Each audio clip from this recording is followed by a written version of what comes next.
Hey guys, welcome back. We're here for Invincible episode 4. I know this is a little late, but hey, what can you do? So, with that being out of the way, let's talk about episode 4. So, in this episode, it's kind of a filler episode, I guess I would say. There's not many mainline stuff or main important stuff that happens. You do get a little bit of teases of stuff that's going to be important here later on, probably in the next couple episodes. This marks halfway through the first season, so that's kind of a weird deal that like halfway through we're seemingly in an episode that doesn't really matter.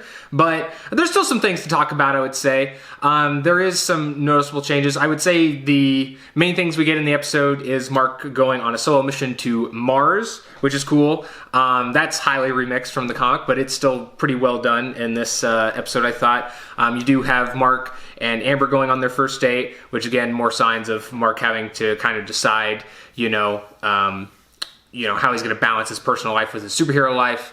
And then also we get some more sides to Nolan, which that's probably going to be the most interesting talk point about this. I think kind of more so, didn't you kind of feel like the other elements of the story in the episode were kind of just more so there so that we can focus on like a slower moment with Nolan, kind of giving him some more, I guess, glimpses into humanity or somewhat insights there? Yeah, that certainly is the case. Now, you did miss one crucial element. The demon detective is back and the U.S. government's involvement with them. That's something that you see at the very end of the episode that's also pretty important as to what the standing is with the U.S. government and the death of so many heroes. That's true. And then we also do have, speaking of heroes, a little bit more insight to what Robot might be doing, because we know from episode 3 it was, right, that he did help the Mahler twins escape, and we get kind of to see a little bit more of, I guess, glimpses to what other working elements are into his plan. It's like really hard because I know what's coming up. Michael does too, and so it's so spoilery that I don't know if we can really talk about it without like ruining stuff that may not even happen this season. So probably won't touch on that too much, but just know that that's going to be stuff that we'll probably be seeing throughout the rest of the season, kind of behind the scenes or taking the back burner approach. Yeah. There was heavy, I'll try to be the most generic as possible. There was heavy foreshadowing by a couple characters in dialogue. If you like, I feel like they did make nods to the people who have read the comic. Yeah. Like, oh yeah, that's going to happen. Or, and we do get to see the facehugger aliens for the first time, which they're not a super big character, but that's pretty, they're going to be a part of the story. And we also get a mummy that I don't remember, so. Oh yeah, that was weird. I can't remember.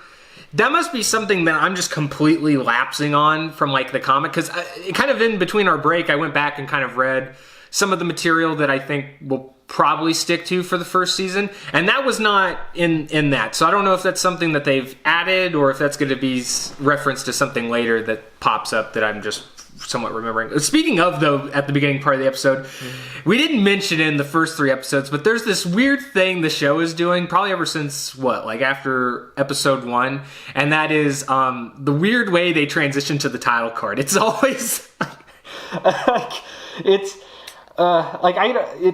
guess, what would you describe as, kind of corny and just, really out of place sometimes. It's just, I don't know. It's not the best thing ever. I wish they would just do it a different way, because it's just so sudden and abrupt in the weirdest way. But anyway, outside of that, I would say there was one thing that there was a change from the comic, and it didn't make any sense at all. And even as a show watcher only, I was still like, wait. Yeah, this doesn't make any sense, and that is you do see the new Guardians, Robot, and the people that he's picked moving back into the old Guardian base. And in the comics, it's shown that until the whole thing with who killed the Guardians is over with, they actually don't move into the old Guardians place.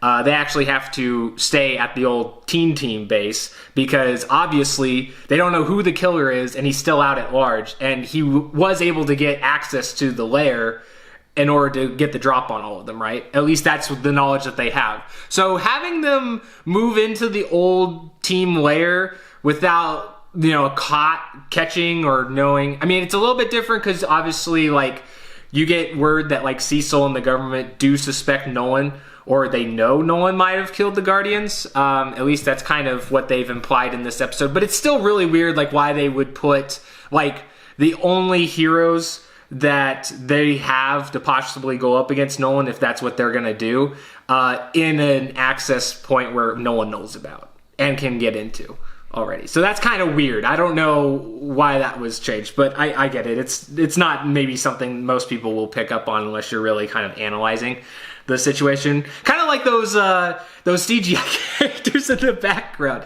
I don't know. I'm like, I guess, hyper analysis when it comes to that stuff. So some of that stuff kind of bothers me when I notice it, but it's fine. Like, I think what's more interesting in that scene when those pop up is kind of like what they do with Nolan. So there is a moment where, like, Nolan, has with his wife when they go on, like, their own, like, what is it, like a revisit to a vacation spot or whatever.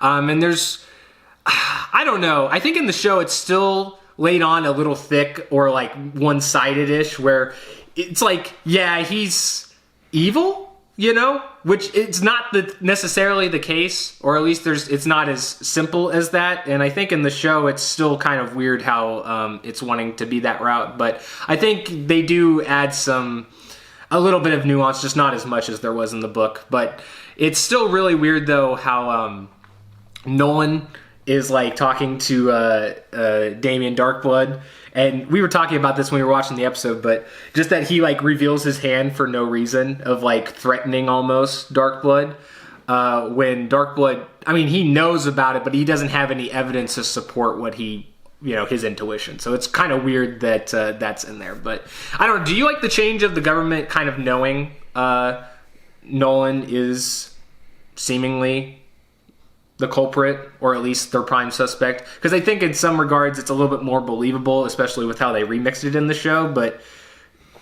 yeah, it's okay. Again, I think we haven't really finished the storyline with Nolan, and there's I was about to spoil it unintentionally. There's stuff that happened in the future, so we have to see how they deal with that. I do like, for those that are comic readers, there's just a throwaway line. It's not really a spoiler, but Nolan so happens to like Julius Caesar, and I think that was like an interesting thing that I just thought of now, that it's interesting. And also the Mars people were pretty funny. There was some pretty comedic scenes. Obviously now they're in real trouble, but but their society was pretty fun before that. I wish I had somebody that supported me like that. Was it that Martian royal guard that just shrugs in agreement with everything I have to say?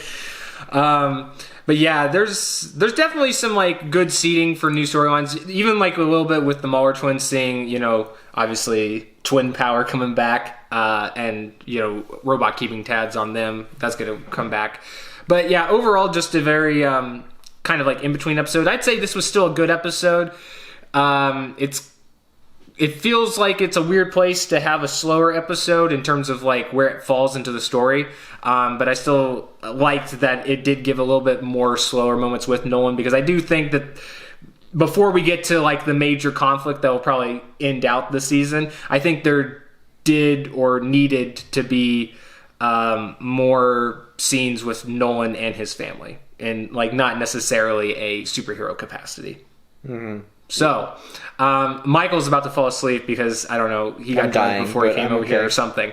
But we'll probably keep this short, even since it's probably best for the best, since there wasn't that much to talk about, really. Yeah. But let us know what you guys are thinking of the season so far. I think we're keeping on schedule, so it is going to be a new episode every week from here on out until we reach the 8-episode mark. So, I guess we'll see you guys for next week, and let us know your predictions. If you're just a show watcher, what do you think is going to happen? Is Nolan completely evil? Is there some other kind of twist coming? How is like Mark and them going to react after, especially the stuff that he kind of says in this episode that doesn't really seem like it's true?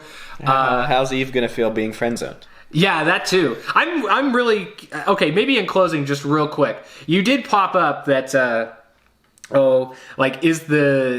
what is it? Like she said Zimbabwe? Yeah, is that what it was? Zimbabwe's where she goes. Yeah, and so are they going to key that into, some moments in the I guess for key, what is it? I guess arcs? Yeah, like moments coming up in the next arc, I guess.